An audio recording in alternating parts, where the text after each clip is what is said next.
అన్న మీకు church ministry ఉందని మేము విన్నాము. చర్చ్ మినిస్ట్రీ ఉందా? అది ఎప్పుడు స్టార్ట్ అయింది? అందులో మీరే పాస్టర్గా ఉన్నారా లేదంటే ఎవరన్నా పాస్టర్ని పెట్టారు? అంటే డాడీ ఆయన పరిచయం చేసినప్పుడు జంగారెడ్డిగూడెంలో మెయిన్ 2 సంఘాలు. ఓకే, నాన్నగారు స్థాపించారు. నాన్నగారు స్థాపించారు 2 సంఘాలు చుట్టుపక్కల విలేజెస్లో. అంటే ఆయన పనిచేసిన ప్లేసెస్లో అట్లా కొన్ని చర్చెస్, కొన్ని చోట్లకి ప్రీచింగ్కి వెళ్ళి కొన్ని చర్చెస్, అలాగే సంఘాలు కట్టి సంఘాలు ఆయన ప్రారంభించి చిన్న చిన్న మందిరాలు ఆయన పరిధిలో ఆయన స్తోమతలో అప్పుడు చిన్న చిన్న మందిరాలు కట్టి సేవకులను కూడా తయారు చేసి, అంటే అక్కడ చిన్న చిన్న వాళ్ళకి అంత జ్ఞానం లేకపోయినా చదువు లేకపోయినా వాళ్ళని ఎలాగో తయారు చేసి అక్కడక్కడ మందిరాల్లో సేవకులుగా పెట్టారు. అట్లా అంటే 2-3 సార్లు కొంచెం తిరుగుబాట్లు జరిగినాయి. ఈ మామూలే కదా ఈ పాస్టర్లకు ఉన్నది. ఇక కృతజ్ఞత లేని వాళ్ళు కొంతమంది వాళ్ళ స్వార్థం కోసం ఆ తిరుగుబాట్లు అయినప్పుడు కొన్ని చర్చెస్ వదిలేశారు వాలంటరీగా. అంటే చర్చెస్ డాడీ పేరు మీద ఉన్నాయి, ఆయన తీసుకోవచ్చు, తాళాలు వేసేయచ్చు, ఆయన ఇంకొకళ్ళని పెట్టి అక్కడ పరిచయం చేయొచ్చు. కానీ అసలు తిరుగుబాటు చేసిన వాళ్ళని కూడా ఆయన ప్రేమించి నా బిడ్డలాగా పోనీ చేసుకునేరని వదిలేశారు. అట్లా కొన్ని సంఘాలు పోగా జంగారెడ్డిగూడెంలో మెయిన్ చర్చెస్ 2 కాకుండా చుట్టూ కొన్ని ఒక 6-8 చర్చెస్ ఉన్నాయి. ఓకే, అక్కడ పాస్టర్లు ఉన్నారు. సో నేను నాన్నగారి మరణం తర్వాత అంటే నాకు దేవుడు ఒక ప్రేరేపణ ఇచ్చాడు. ఆయన లెగసీని మనం కంటిన్యూ చేయటం ఒకటే కాదు, ఆయన పరిచర్య, ఆయన ప్రారంభించిన సంఘాలు మనం అభివృద్ధి చేసి చూపించాలి. అప్పట్లో ఆయనకున్న తక్కువ వనరుల్లో ఆయన అద్భుతంగా పరిచయం చేశారు. ఇప్పుడు మనకి కొంచెం సామర్థ్యం ఉంది, వనరులు ఉన్నాయి, టెక్నాలజీ ఉంది. దీంతో ఈ సంఘాలని డెవలప్ చేయాలి అని ఒక ప్రేరేపణ వచ్చింది. దెన్ ఐ స్టార్టెడ్ వర్కింగ్ అని 2 విలేజెస్లో 2 సంఘాలను నేను సెలెక్ట్ చేసుకొని అక్కడ మందిరాలు కట్టారు 2 చోట్ల.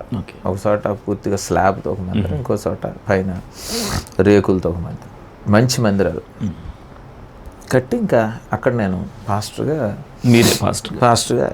ఓకే అక్కడ సేవ జరిగిస్తాను. ఉండేది విజయవాడ, కానీ ప్రతి ఆదివారం అక్కడికి వెళ్తాను. ఆదివారం అంతా 2 మందిరాలు, ఒక చోట 8:30కి సర్వీస్ ఉంటుంది, ఇంకో చోట 10:30కి. ఓకే, ఏదైనా స్పెషల్ మీటింగ్స్ ఉన్నప్పుడు మళ్ళీ వెళ్తాం. అక్కడ ఆల్రెడీ ఉన్న 2 పాస్టర్లు వాళ్ళు అసిస్టెంట్స్గా ఉన్నారు, నేను లేనప్పుడు వాళ్ళు చూసుకుంటాను.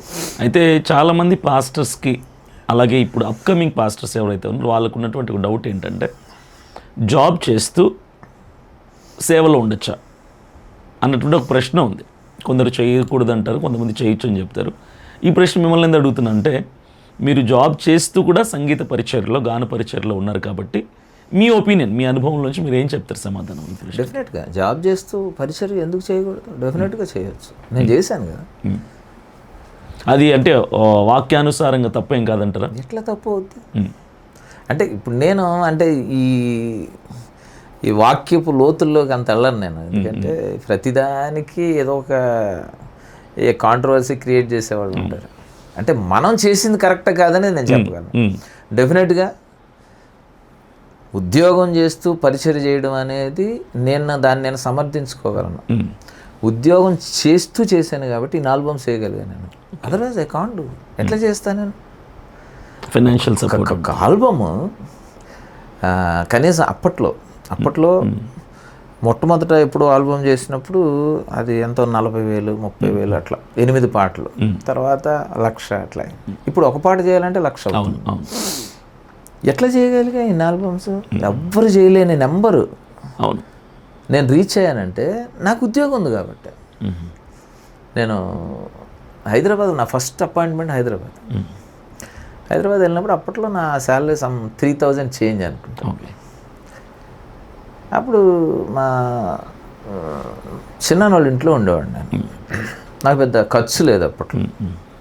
ఉన్న శాలరీ వస్తే ఇక అప్పటి నుంచి నాకు రికార్డింగ్ పిచ్చి అనమాట. రికార్డింగ్ చేయాలి, అట్లా ఉద్యోగం ఏదో కాస్త డబ్బులు వచ్చినాయి కానీ అట్లా వచ్చినప్పుడల్లా ఏదో ఒకటి ప్లాన్ చేసేయడం, ఏదో రికార్డింగ్ చేయటం. అనుభవం లేకపోవడం వల్ల చాలాసార్లు చేసింది మళ్ళీ చేసి రికార్డింగ్స్ పాడైపోవడం, సాటిస్ఫైడ్ అవుట్పుట్ రాకపోవడం, అసలు కాంప్రమైజ్ అయ్యేవాడిని కాదు. అప్పుడు స్పూల్ టేప్స్ ఉండే, ఆ స్పూల్ టేప్స్లో రికార్డ్ చేసి అది క్యాసెట్లో రికార్డ్ చేసుకొని రికార్డింగ్ చేసి తెచ్చి వినేవాడిని. బాగా విని విని విని విని నాకు నచ్చకపోతే ఆ స్పూల్ తీసుకొచ్చి మొత్తం టేప్ అంతా లాగేసి అంటించేసారు. అంత కసి, అంటే పర్ఫెక్షన్ మొదటి నుంచి అంతే. ఇప్పటికి కూడా ఆ పర్ఫెక్షన్ కోసం ఉన్న ఆ తప్పన ఇంకా పోలా నాకు. ఎప్పటికి కూడా ఏదన్నా రికార్డింగ్ బాగాలేకపోతే మళ్ళీ దాన్ని చేసి మళ్ళీ చేయడం, వాయిస్ బాగాలేకపోతే మళ్ళీ చేయడం. బట్ అంటే మ్యాక్సిమం మనం ఎంత క్వాలిటీ ఇవ్వగలమో అంత క్వాలిటీ ఇవ్వడానికి తపన పడటం అనేది ఖచ్చితంగా ప్రతి ఆర్టిస్ట్ చేయాల్సిన పని. ఓకే. సో అందువల్ల అప్పుడు ఏమయ్యేది, నేను అప్పుడు గవర్నమెంట్ జాబ్ కదా అది. సో గవర్నమెంట్ జాబ్ కాబట్టి మాకు ఎట్లుండేదంటే బ్యాంక్ లోన్స్ ఇచ్చేవాళ్ళు బాగా. ఓకే. ఒక బ్యాంకు, 2 బ్యాంకు, వేరే దేనికోసం కాదు, కేవలం క్యాసెట్ చేయడానికే, పాటలు రికార్డ్ చేయడానికే. నాకు వేరే ఖర్చు లేదు. నా కలీగ్స్ అందరూ అప్పట్లో నెలకి 200-300 కడితే ఇక్కడ వనస్థలపురం, ఎల్బీ నగర్లో మంచి ప్లాట్లు ఉండేవి. అందరూ ఆ స్కీమ్ ఏం నువ్వు నాకు ఆ డబ్బులు పెడితే ఇంకో కొన్ని పాటలు చేయొచ్చు, ఇదే ఆలోచన. అట్లా ఒక దశలో నేను 5 బ్యాంక్ లోన్స్ ఉండే నాకు, 5 బ్యాంక్ లోన్స్. అంటే నా జీతానికంటే డబల్ నా పేమెంట్స్ ఉండే, మంత్లీ పేమెంట్స్. అంత పిచ్చి అన్నమాట. నాకు పెళ్ళికి వచ్చిన బ్రేస్లెట్ ఏదో నాకు ఇంకా రిమెంబర్ దట్, 8,000 తాకట్టు పెట్టాను నేను మ్యూజిక్ కోసం. 8,000 తాకట్టు పెట్టి ఆ 8,000 రీపే చేయలేక వదిలేశాను నేను దాన్ని. అంటే అంత ఉంది వెనక శ్రమ, ప్రజలకు అర్థం కాదు అది. అంటే అంత పిచ్చిగా ఆ మ్యూజిక్ని కానీ నాకు ఇచ్చిన పరిచయాన్ని కానీ నేను ప్రేమించాను.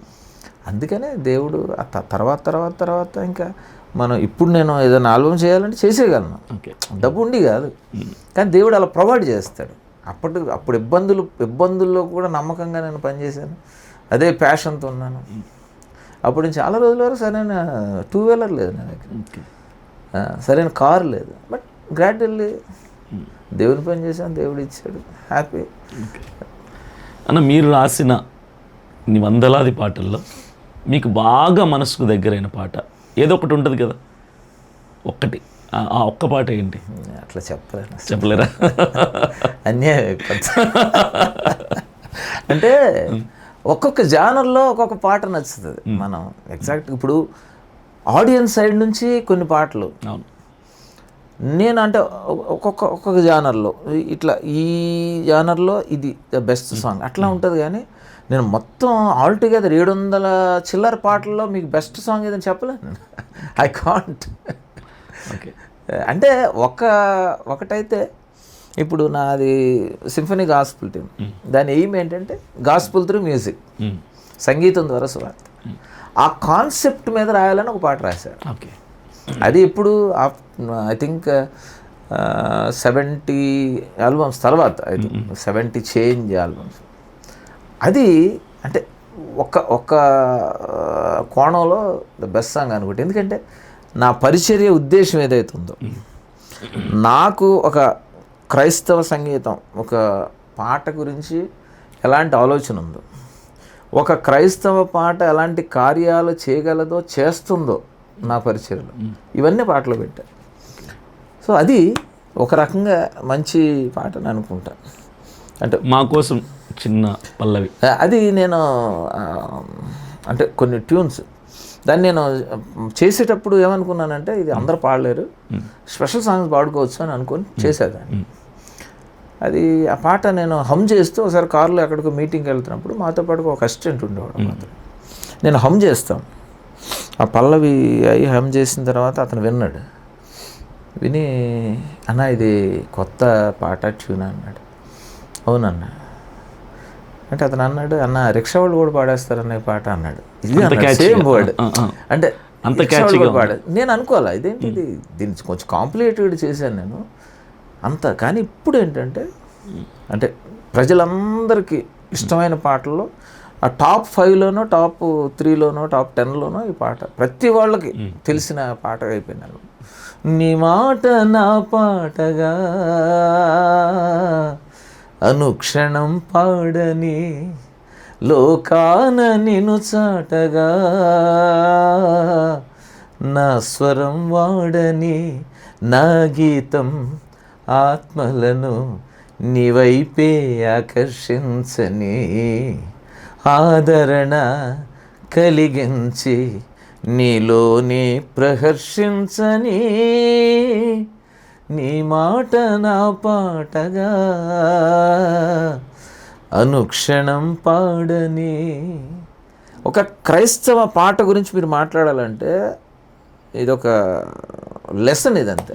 ఈ సాంగ్ ఒక లెసన్. నా ఫేవరెట్ సాంగ్ కూడా అదే. మీకు ఆల్రెడీ ఒకసారి చెప్పినట్టు నాకు చాలా ఇష్టమైన పాట, కొన్ని వందల సార్లు నేను ఉంటాను పాట.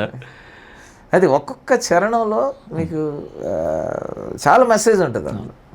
ఏ చోట గళమెత్తిన నీ ప్రేమ ధ్వని అని పాడేటి ప్రతి పాట వినిపించుచున్నప్పుడే ఉద్రేకం అనే రేపక, స్థిరమైన ఉద్యమం. అంటే కొన్ని పాటలు అంటే దాన్ని కరెక్ట్గా అర్థం చేసుకుంటే అర్థం అవుతుంది. కొన్ని పాటలు వింటున్నప్పుడే మీకు ఉద్రేకం వస్తుంది. అవును, ఆ పాట ఆ బీట్తోనో లేకపోతే ఏదో సంథింగ్ అయిపోద్ది. ఆ తర్వాత మీరు పాట అయిపోగానే గాలి తీసేసినట్టు అయిపోయి. కానీ ఒక క్రిస్టియన్ సాంగ్ అలా ఉండకూడదు. వినడం మానేసిన తర్వాత కూడా అది నేను హాంట్ చేయాలి, నేను వెంటాడాలి. అది ఒక క్రైస్తవ పాటకు ఉండాల్సిన లక్షణం.